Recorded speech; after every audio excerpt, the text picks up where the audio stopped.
আমি ভাৰতীয় ইতিহাস সংকলন সমিতি শোণিতপুৰ জিলায় প্ৰত্যেক মাহতে এখনকৈ বক্তৃতা অনুষ্ঠান আয়োজন কৰোঁ আৰু তাত এখনকৈ গৱেষণা পত্ৰ পাঠ হয়।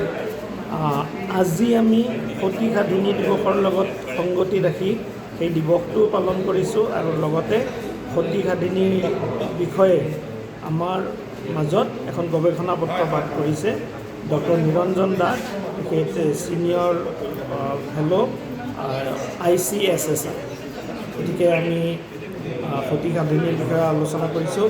ইয়াৰ উপৰি প্ৰত্যেক মাহতে যি আমাৰ বৈঠক অনুষ্ঠিত হয়, এখনকৈ গৱেষণা পত্ৰ পাঠ কৰে কলেজ শিক্ষকেই হওক বা স্কুলৰ শিক্ষক শিক্ষয়িত্ৰী বা যিকোনো বিদ্যানুৰাগী ব্যক্তিয়ে আহি আমাৰ মাজত এই ৰিচাৰ্চ পেপাৰ পাঠ কৰে আৰু সেইসমূহ আমি বছৰেকৰ মূৰত এখনকৈ গ্ৰন্থৰ ৰূপত প্ৰকাশ কৰি আহিছোঁ।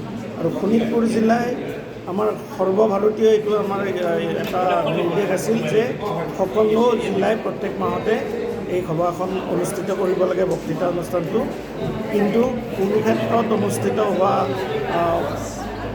সৰ্বভাৰতীয় ইতিহাস সংকলন সমিতিৰ যি সভা হৈছিল তাত খবৰবোৰে আমাৰ ৰাজ্যৰ সভাপতিয়ে ঘোষণা কৰিবলৈ সক্ষম হৈছিল যে শোণিতপুৰ জিলা একমাত্ৰ জিলা যিয়ে প্ৰত্যেক মাহতে এখনকৈ বক্তৃতা অনুষ্ঠান আয়োজন কৰি আহিছে।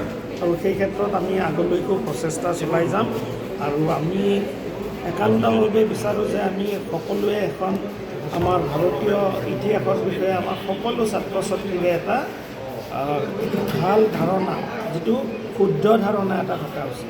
যিসমূহ বিকৃতকৰণ হৈছে ইতিহাসৰ বা যিসমূহ চৰিত্ৰ ইতিহাসৰ স্থান পোৱা নাই কিন্তু স্থান পোৱা উচিত, সেই আটাইবোৰ বিচাৰি কিনি আমি নতুনকৈ ইতিহাসক এটা গতি প্ৰদান কৰাৰ কাৰণে চেষ্টা কৰি আছোঁ।